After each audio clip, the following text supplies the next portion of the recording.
Friends, welcome to pregnancy and baby care Tamil. இந்த வருடம் 2025 இரண்டாவது கிரகணம் மார்ச் மாதம் கடைசியில் நிகழ இருக்குது. இப்போ தான் மார்ச் 14 வெள்ளிக்கிழமை சந்திர கிரகணம், அதாவது இந்த வருடத்துடைய முதல் கிரகணம் நடந்து முடிஞ்சுது. இதுக்குள்ளே இந்த வருடத்துடைய இரண்டாவது கிரகணம் சூரிய கிரகணம் மார்ச் கடைசியில் நிகழ இருக்குது. இந்த கிரகணம் எந்த தேதியில் எந்த நேரத்தில் ஆரம்பிக்குது, எப்போ முடியுது அப்படிங்கிறதையும், கர்ப்பிணி பெண்கள் என்னெல்லாம் செய்யலாம், என்னெல்லாம் செய்யக்கூடாது, எப்படி பாதுகாப்பாக இருக்கலாம் அப்படிங்கிறதையும் பார்க்கலாம். இந்த கிரகணம் இந்தியாவில் தெரியுமா, நம்மளால் பார்க்க முடியுமா அப்படிங்கிறதையும் இந்த வீடியோவில் பார்க்கலாம். வீடியோ ஃபுல்லாக ஸ்கிப் பண்ணாமல் முழுமையாக பாருங்கள். அப்போ தான் நான் என்ன சொல்கிறேன் அப்படிங்கிறது உங்களுக்கு புரியும். நம்ம சேனலில் இப்போ தான் ஃபஸ்ட் டைம் பார்க்குறீங்க அப்படின்னா மறக்காமல் சப்ஸ்கிரைப் பண்ணிவிட்டு பாருங்கள். அப்போ தான் போடுற வீடியோஸ்லாம் உங்களுக்கு நோட்டிஃபிகேஷனில் வரும். அங்கே வீடியோக்குள்ளே போகலாம். இடத்துல மொத்தம் 4 கிரகணங்கள் இல்லைன்னா 5 கிரகணங்கள் ஏற்படும். அதில் 2025 மொத்தம் 4 கிரகணங்கள் ஏற்படும்.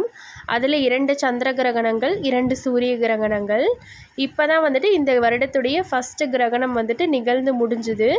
இப்போ வரக்கூடியது என்னன்னு பார்த்தீங்கன்னா சூரிய கிரகணம், இந்த வருடத்துடைய இரண்டாவது கிரகணம். ஃபஸ்ட்டு சூரிய கிரகணம்னா என்ன அப்படிங்கிறத பற்றி பார்த்துடலாம். சூரிய கிரகணம்னா சந்திரன் சூரியனுக்கும் பூமிக்கும் இடையில் போகும்போது சூரியனோட ஒளியை தடுத்து பூமி மேலே ஒரு நிழலை ஏற்படுத்தும். அதனால தான் சூரிய கிரகணம் ஏற்படுது. இந்த சூரிய கிரகணம் எந்த தேதியில் வருது அப்படின்னு பார்த்தீங்கன்னா மார்ச் 29 சனிக்கிழமை அமாவாசை நாளன்று பிற்பகல், அதாவது மதியம் 2:20 தொடங்கி மாலை 6:13 வரை இந்த சூரிய கிரகணமானது நிகழும். மொத்தம் 4 மணி நேரங்கள் இந்த கிரகணம் நிகழும். கிரகணம் நிகழும் போது கர்ப்பிணி பெண்கள், வயதானவர்கள், குழந்தைகள், நோயாளிகள் எல்லாருமே ரொம்ப பாதுகாப்பாக இருக்கணும். முக்கியமாக கர்ப்பிணி பெண்கள் ரொம்ப பாதுகாப்பாக இருக்கணும். கர்ப்பிணி பெண்கள் இதெல்லாம் செய்யக்கூடாது அப்படின்னு ஒரு சில விஷயங்கள்லாம் இருக்குது. அது என்னென்னு அப்படின்னு பார்த்தீங்கன்னா, ஃபஸ்ட்டு கர்ப்பிணி பெண்கள் கிரகண நேரத்தப்போ வெளியே போகிறத கொஞ்சம் அவாய்ட் பண்ணிக்கணும். ஏன்னா கிரகண நேரத்தப்போ கதிர்வீச்சோடைய தாக்கமும் எதிர்மறை ஆற்றலும் அதிகமாக இருக்கும். அதனால தான் உங்களுக்கு ஏதாவது எமர்ஜென்சி அப்படின்னா தாராளமாக போகலாம். ஏதாவது டெலிவரி பெயின் வந்துருச்சு அப்படின்னா தாராளமாக நீங்கள் போகலாம்.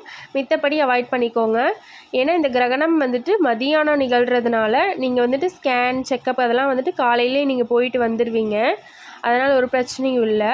ஏதாவது சப்போஸ் எமர்ஜென்சி அப்படின்னா தாராளமாக போகலாம். அடுத்து என்ன செய்யக்கூடாது அப்படின்னா, கிரகண நேரத்தப்போ கூர்மையான பொருட்கள்லாம் யூஸ் பண்ணக்கூடாது. கத்தி, கத்திரிக்கோல், ஊசி இதெல்லாம் யூஸ் பண்ணாதீங்க.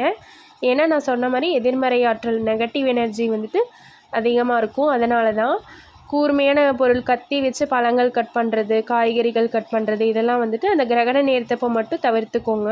அடுத்து என்ன செய்யக்கூடாது அப்படின்னு பார்த்தீங்கன்னா, மொபைல் ஃபோன் அதிகமாக யூஸ் பண்ணாதீங்க கிரகண நேரத்தப்போ. ஏன்னா ரேடியேஷன், கதிர்வீச்சோட தாக்கம் அதிகமாக இருக்கும். அதனால தான் மொபைல் ஃபோனை விட்டு தள்ளியே இருங்க. லேப்டாப்லேயும் ஒர்க் பண்ணாதீங்க அந்த கிரகண நேரத்தப்போ மட்டும். அடுத்து கர்ப்பிணி பெண்கள் கிரகண நேரத்தப்போ சாப்பிட்றதா இருந்தால் லைட்டான ஃபுட்ஸாக எடுத்துக்கோங்க. ஏன்னா மதியானம் ஸ்டார்ட் ஆகிறதுனால 2 மணிக்கு முன்னாடியே, மேக்ஸிமம் 2 மணிக்கு முன்னாடியே சாப்பிட்டு முடிச்சிருங்க. சாப்பிடும்போது எளிமையாக ஈஸியாக ஜீரணமாகக்கூடிய உணவுகள்லாம் எடுத்துக்கோங்க. சாப்பாடு சாப்பிட்றீங்க அப்படின்னா லைட்டாக ரசம் சாதம், தயிர் சாதம் அந்த மாதிரி லைட்டாக எடுத்துக்கோங்க. நான்வெஜ், அசைவ உணவுகள்லாம் அந்த அன்னைக்கு மட்டும் தவிர்த்துக்கோங்க. அப்புறம் ஆயிலி ஃபுட்ஸ், அதாவது எண்ணெயில் பொரிச்ச உணவுகள் இதெல்லாம் அந்த கிரகண நேரத்தப்போ மட்டும் கொஞ்சம் அவாய்ட் பண்ணிக்கிறது நல்லது. ஏன்னா செரிமான பிரச்சனைகள் அதிகமாக வரும் கிரகண நேரத்தப்போ. அடுத்து என்ன செய்யக்கூடாது அப்படின்னு பார்த்தீங்கன்னா, ஹெவியான ஒர்க்கெல்லாம் செய்யாதீங்க. ஏதாவது வெயிட்டான பொருள்லாம் தூக்குறது, இந்த பக்கத்துலேருந்து அந்த பக்கம் நகர்த்தி வைக்கிறது, இந்த மாதிரிலாம் அந்த கிரகண நேரத்தப்போ செய்யாதீங்க. வேலையெல்லாம் இருந்துச்சுன்னா முன்னாடியே முடிச்சு வச்சுருங்க. சாப்பிட்றதும் முன்னாடியே சாப்பிட்ருங்க.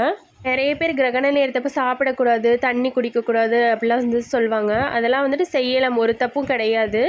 நான் சொன்ன மாதிரி வெளியே போகிறதும் அப்புறம் கூர்மையான பொருட்கள்லாம் யூஸ் பண்ணுறது அந்த மாதிரிலாம் அவாய்ட் பண்ணிக்கோங்க. சப்போஸ் நீங்கள் முன்னாடியே சாப்பிட்டீங்க அப்படின்னாலும் இடையில பசிச்சதுன்னா ஏதாவது ஃப்ரூட்ஸ் அது மாதிரி எடுத்துக்கலாம். தண்ணி நிறைய குடிக்கலாம். ஏன்னா கிரகண நேரத்தப்போ அதிகமாக வெயில் இருக்கும். நார்மலாகவே வெயில் அதிகமாக அடிக்குது. கர்ப்பிணி பெண்கள் அதிகமாக தண்ணி குடிக்கணும். இந்த கிரகண நேரத்தப்போ நிறைய தண்ணி குடிங்க. ஃப்ரூட்ஸு, ஜூஸ் இதெல்லாம் எடுத்துக்கோங்க. நிறைய பேருக்கு ரெஸ்ட் ரூம், பாத்ரூம் வெளியே இருக்கும். போகலாமா அப்படின்னு யோசிப்பீங்க. தாராளமாக போகலாம். உங்கள் மேலே ஏதாவது இது ஷாலோ துணியோ வச்சு கவர் பண்ணிவிட்டு போங்க. சொன்ன மாதிரி லைட்டான ஃபுட்ஸ் தான் வந்து எடுத்துக்கோங்க. சீக்கிரமாக ஜீரணமாகக்கூடிய உணவுகளாக எடுத்துக்கோங்க. வெளியே போகிறத மேக்ஸிமம் அவாய்ட் பண்ணிக்கோங்க. ஏதாவது எமர்ஜென்சி அப்படின்னா போய்க்கலாம். உங்களுக்கு இந்த வீடியோ யூஸ்ஃபுல்லாக இருந்திருக்குன்னு நினைக்கிறேன். நம்ம சேனல் இப்போ தான் முதல் முறையாக பார்க்குறீங்க அப்படின்னா மறக்காமல் சப்ஸ்கிரைப் பண்ணிட்டு பாருங்கள். அப்போ தான் நான் போடுற வீடியோஸ்லாம் உங்களுக்கு நோட்டிஃபிகேஷனில் வரும். நீங்களும் ஓப்பன் பண்ணி பார்க்க முடியும். இது மாதிரி வீடியோஸ் மட்டுமல்ல, pregnancy related videos, baby care videos இந்த மாதிரி நிறைய போடுவேன். மறக்காமல் சப்ஸ்கிரைப் பண்ணிக்கோங்க. தேங்க்யூ.